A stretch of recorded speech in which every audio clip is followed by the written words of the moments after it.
ইফতাৰ কৰিবলৈ যোৱাটোৱেই কাল হ'ল এটা পৰিয়ালৰ।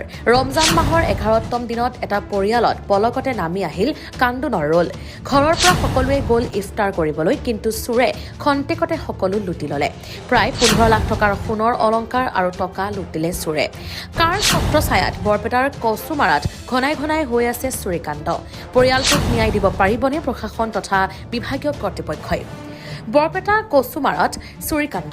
চোৰে লুটি নিয়ে 12-15 লক্ষাধিক টকাৰ সোণৰ অলংকাৰ আৰু নগদ ধন।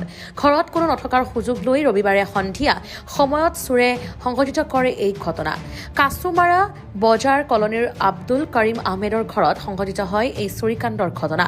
বিয়লিৰ সময়ত ইফতাৰৰ নিমন্ত্ৰণ খাবলৈ পৰিয়ালৰ লোকে গৈছিল আত্মীয়ৰ ঘৰলৈ। নিমন্ত্ৰণ খাই উভতি আহি প্ৰত্যক্ষ কৰে দুৱাৰৰ তলা ভঙা। তাৰ পাছতে পোহৰলৈ আহে এই চুৰিকাণ্ডৰ ঘটনা। 4-5জনীয়া চোৰৰ দলে এই চুৰিকাণ্ড সংঘটিত কৰাৰ সন্দেহ পৰিয়ালৰ লোকে। এই চুৰিকাণ্ডৰ ঘটনাই সমগ্ৰ অঞ্চলটোতে চাঞ্চল্যৰ সৃষ্টি কৰিছে। ঘটনাৰ সৈতে জড়িতসকলক শীঘ্ৰেই গ্ৰেপ্তাৰ কৰি শাস্তি দিয়াৰ দাবী উত্থাপন কৰে পৰিয়ালৰ লগতে স্থানীয় ৰাইজে। আমাৰ এই বাতৰি সম্প্ৰচাৰিত হোৱাৰ পিছত বিভাগীয় কৰ্তৃপক্ষইও প্ৰশাসনে ন্যায় দিব পাৰিবনে সেয়া সময়ত হ'ব লক্ষণীয়। শুনো আহক পৰিয়ালৰ লোকৰ আৰু স্থানীয় লোকৰ কেইবাটাও মন্তব্য। আজি আবেলি 4মান বজাত মই আৰু মোৰ পৰিয়ালসহ মোৰ আত্মীয়ৰ ঘৰত মানে ফুৰিবলৈ গৈছিলোঁ। তাৰ আবেলি 4টামান বজাত মই তাৰে পৰা সন্ধিয়া 7মান বজাত মই ঘৰলৈ ৰিটাৰ্ণ হৈছোঁ। ৰিটাৰ্ণ হৈ চাওঁ মানে ঘৰৰ মানে দৰ্জা ভাঙা। তেতিয়া মোৰ ডাউট হ'ল, কি হ'ল। মই তেতিয়া মোবাইলৰ ফ্লেছটো অন কৰিছোঁ, তেতিয়া আন্ধাৰ আছিল। মই ফ্লেছটো অন কৰিছোঁ, অন কৰাৰ পিছত চাওঁ মানে গডৰেজ মানে ভাঙিছে।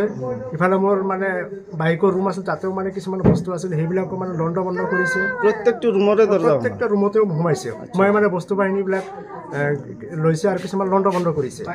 মোৰ মানে 2টা আলমাৰীত আনুমানিক মানে 10 লাখ টকাৰ অলংকাৰ আছিল, সেইবিলাকো লৈছে, সোণৰ গহনা। আৰু মোৰ মানে গুৰুত্বপূৰ্ণ কিছুমান নথি পত্ৰ আছিল, সেইবিলাকো মানে আউল জাউল কিছুমান হেৰাইছে। মানে এনেকুৱা ডাউট হৈছে। মই মানে ভালকৈ চোৱা নাই, চালে মই গম পাম মোৰ ডকুমেণ্টছ ঠিক আছে। নগদ পইচা কিমান আছিল? নগদ মোৰ 2 লাখ টকা আছিল, সেইখিনিও লৈ গৈছে। মোৰ গহনাবিলাকো লৈ গৈছে।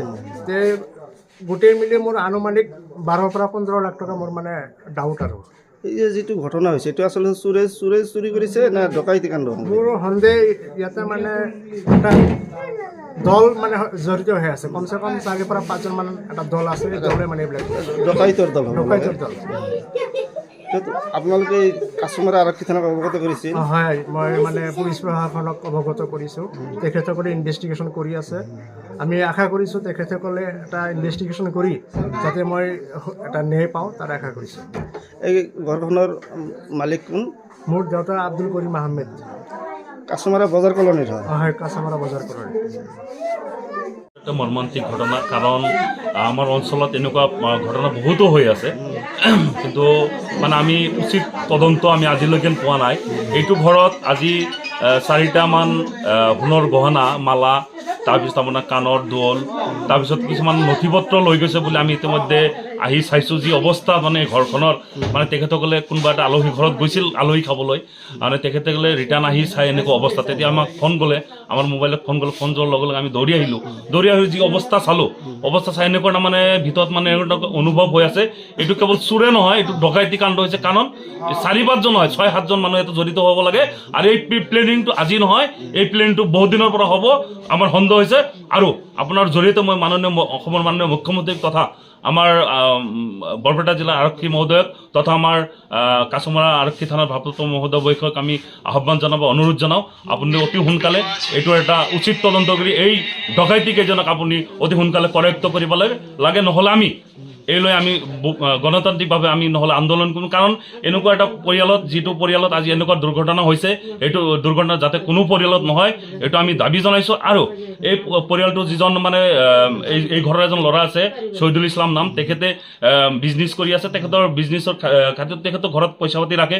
ইতিমধ্যে গম পাইছোঁ তেখেতৰ 2 লাখ টকাও ইতিমধ্যে উদা হৈছে। গতিকে 12-15 লাখ টকা এইটো ঘৰৰ পৰা উদা হৈছে। আজি ধৰক এনেকুৱা যদি হয় আমাৰ অঞ্চলত, আমি কেনেকৈ বিজনেছ কৰিম? মানে আমি যে বিজনেছ কৰি এই অঞ্চলৰ মানুহে জানে যাতে পইচাটো আমাৰ লগত থাকে 2-4 টকা আমাৰ লগতো থাকে নথকা নহয় গতিকে এনেকৈ যদি আমি নিৰাপত্তাহীনতা আমি ভুগি আছোঁ এনেকৈ আমি নিৰাপত্তা নাপাব গতিকে মই আকৌ অনুৰোধ জনাইছোঁ আমাৰ কাছমাৰ আৰক্ষী থানাৰ ভাৰপ্ৰাপ্ত বিষয়া আপুনি অতি সোনকালে ইয়াৰ এটা উচিত তদন্ত কৰি এই দোষীবিলাকক কৰায়ত্ব কৰিব লাগে ইয়াৰ স্থানীয় কোনোবা জড়িত থকাৰ সন্দেহ আছে নিশ্চিতভাৱে ইয়াৰ স্থানীয় থাকিব আৰে ইয়াৰ স্থানীয় যদি নাথাকে এই বাহিৰৰ পৰা মানুহ আহি ইয়াতে ডকাইতি কাণ্ড কৰিব নেকি নিশ্চিতভাৱে ইয়াৰে লোকেল 2-4জন হ'লেও নিশ্চিতভাৱে এইটোৰ লগত জড়িত আছে গতিকে অতি সোনকালে এই 4-5জন বা 6-7জন যি আছে এই ডকাইতিবিলাকক কৰায়ত্ব কৰিব লাগে এই এনেকুৱা ঘটনা আৰু আমাৰ অঞ্চলত হৈ আছে গতিকে এনেকুৱা ঘটনা দ্বিতীয়বাৰ যাতে নঘটে তাৰ কাৰণে মই আহ্বান জনাইছোঁ আৰু এই দোষীকেইটাক অতি সোনকালে কৰায়ত্ব কৰিব লাগে